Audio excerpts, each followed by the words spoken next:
ہمارا مسئلہ یہ ہے کہ یہ لوگ اصل میں وقاص بھائی بڑی بار بات کر چکے ہیں، میں مختصر رکھتا ہوں، لمبی نہیں کرنا چاہتا. یہ دھندے کی شکل اختیار کر چکے ہوئے ہیں. جب یہ دھندے کی شکل اختیار کر چکے ہیں تو ہم اپنا پوسٹر لگوا کر ان کو سپر چیٹ نہیں دیں. میں مثال دیتا ہوں آپ کو.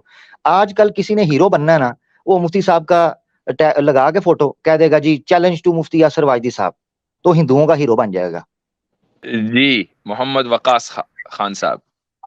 السلام علیکم عامر بھائی اور مفتی وعلیکم صاحب، السلام. کیا حال ہے سر؟ ٹھیک ہے الحمدللہ.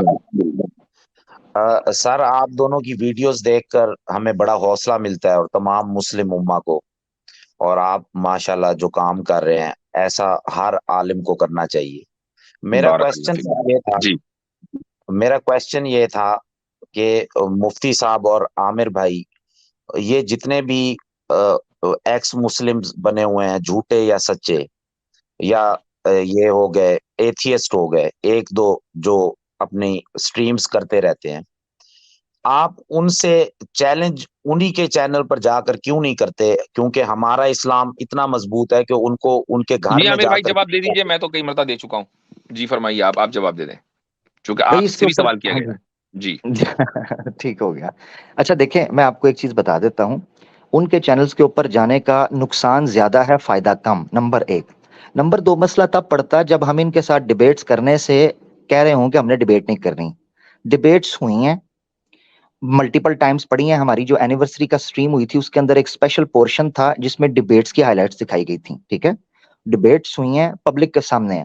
ہمارا مطالبہ اس کے بعد یہ بنا، دیکھیں جب بھی کوئی مسلمان فیصلہ لیتا ہے یا مسلم کمیونٹی فیصلہ لیتی ہے، وہ نمبر دو چیزیں دیکھتی ہیں. نمبر ایک، فائدہ کم ہے یا نقصان اس کے اندر زیادہ ہے، یا فائدہ زیادہ ہے یا نقصان زیادہ ہے، نمبر ایک. نمبر دو، وہ یہ چیز دیکھتی ہے کہ کیا یہ شرعی اصولوں کے مطابق ہم اس چیز کو بہتر بنا سکتے ہیں، اکیڈمک بنا سکتے ہیں.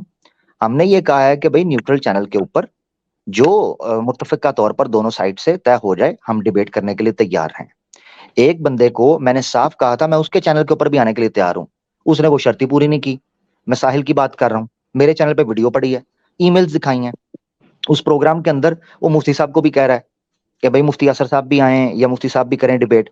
اس کی ساری چیزیں وہاں پہ بیان کی ہیں. سچ والا نے جو چیلنج کیا، مفتی صاحب نے کمیونٹی پوسٹ بھی لگائی اور ایک ویڈیو بھی لگائی کہ کس طریقے سے تم ہم سے ڈیبیٹ کر سکتے ہو. یاد رکھے وقاص بھائی، جذبات یا جوش سے پہلے آپ اور کو سچ ہوش والا سے کو اور 5 حکمت سے کام آپشن لے. دیے تھے، 5 آپشن، ایک پانچ، نہیں. بالکل بالکل جی 5 آپشن دیے تھے. چینل سامنے رکھے، ہر چیز رکھی، اس کے چینل پر جانے کا کہا. یہ میں آپ کو بتاتا ہوں. ہمارا مسئلہ یہ ہے کہ یہ لوگ اصل میں وقاص بھائی بڑی بار بات کر چکے ہیں، میں مختصر رکھتا ہوں، لمبی نہیں کرنا چاہتا.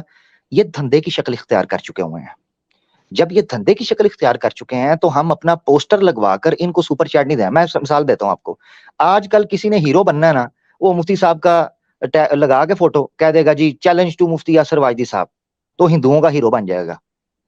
ایمانویل کے کسی کا لوگو لگا لے یا کسی ہمارے دوسرے جی. بھائیوں کا جو کام کر رہے ہیں ان کو لوگو لگا کے ہیرو بن جائے گا. تو بھائی وجہ کیوں ہم میں جائیں آپ کو ان کی ویو سے؟ اس میں اضافہ کر دوں کہ میں نے بھی جیسے کہا کہ سچ والا کو ہم نے 5 آپشن دیے، بات نہیں بنی. ہمارے قیصر احمد راجہ صاحب نے ساحل کو کتنے ہی آپشن دیے، بات نہیں بنی. عامر اخ صاحب نے سمیر کو سے ڈیبیٹ کرنے کی بات کی، بات نہیں بنی. قیصر احمد راجہ صاحب نے حارث سلطان سے ڈیبیٹ کرنے کی بات کی، بات نہیں بنی. اتنے سارے واقعات آپ کے سامنے ہیں. اب کل کی میں بات بتا دیتا ہوں آپ کو. خیر ایکس مسلم کی تو نہیں، وہ تو نہیں ہے، لیکن بظاہر وہ صاحب سوشلسٹ اور لبرل ہیں. ڈاکٹر تیمور رحمان ان کا نام ہے، پاکستان کے ہی ہیں. ان کی ویڈیوز آتی ہیں.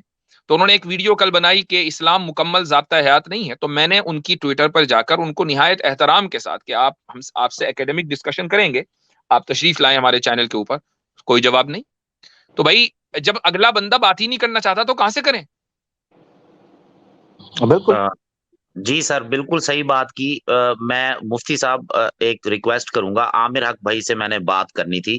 ایک تو عامر حق بھائی، وہ جو آپ نے آئیڈیالوجیز کی سیریز چلائی تھی اسے کنٹینیو رکھیں، اس کا بڑا بینیفٹ ہے تاکہ انشاءاللہ. عام مسلمان جان سکے. وہ بڑی انفارمیٹو ہوتی ہیں. اور آپ کی دونوں سیکولرزم پر بھی، اور جو دوسری ویڈیو تھی آپ کی ماڈرنزم پہ، ماڈرنزم جی وہ بہت زبردست تھی، بہت ٹھیک اعلیٰ ہے. تھی. اور ہم چاہتے ہیں کہ ایسی سیریز اور بھی ہونی چاہیے تاکہ مسلمانوں عام مسلمان کو ڈفرینٹ آئیڈیالوجیز آئیڈینٹیفائی ہو سکے کہ یہ لوگ کہاں سے بولتے ہیں, کس انداز سے بولتے ہیں, تاکہ ایک عام مسلمان, سر پرابلم یہ ہے کہ ایک عام مختصر مسلمان کر لیجیے ایک بات, مختصر کر لیجیے. جی جی جی جی میں مختصر کرنا چاہ رہا ہوں کہ ہر مسلمان کا ذہن ڈفرینٹ ہوتا ہے. کچھ لوگ سوالات زیادہ رکھتے ہیں, کچھ لوگ ایزیلی سمجھ جاتے ہیں, کچھ سمجھنے کی کوشش کرتے ہیں, کچھ دوسروں کی باتوں میں آ جاتے ہیں. تو آپ جیسے عالموں کو ہر کسی کی کیئر کرنی پڑتی ہے, ان کا خیال رکھنا پڑتا ہے, ان کو سمجھانے کی کوشش کرنی پڑتی ہے. تو اس نظریے سے میں جزاک اللہ آپ کی بات آ گئی. خان صاحب صفیں درست کرنی چاہیے. آپ بھی ان صفوں میں آئیں جن صفوں کے اندر مسلمان ہیں, کیونکہ آپ کو 3-4 جگہ پر دیکھا گیا ہے. تو میری گزارش آپ سے یہ صفیں درست رکھیں. جزاک اللہ. بالکل, نقصان کی بارک بجائے اللہ فائدہ فیکم. کریں. اس میں ایک چیز کا اضافہ اور کر دوں کہ ہمارے علی رضا بھائی نے بھی چیلنج دیا تھا آدم سیکر کو, تو بالکل. کوئی چھوڑا نہیں ہے ہم نے. تو اس کے باوجود جب سامنے والا ڈیبیٹ کرنے کے لیے تیار نہیں, وہ کہتا میں تو ذاکر نائک سے کروں گا, وہ خود ہی نہیں کرنا چاہتا. ہاں. چلیں جی, ٹھیک ہے, شکریہ بہت بہت.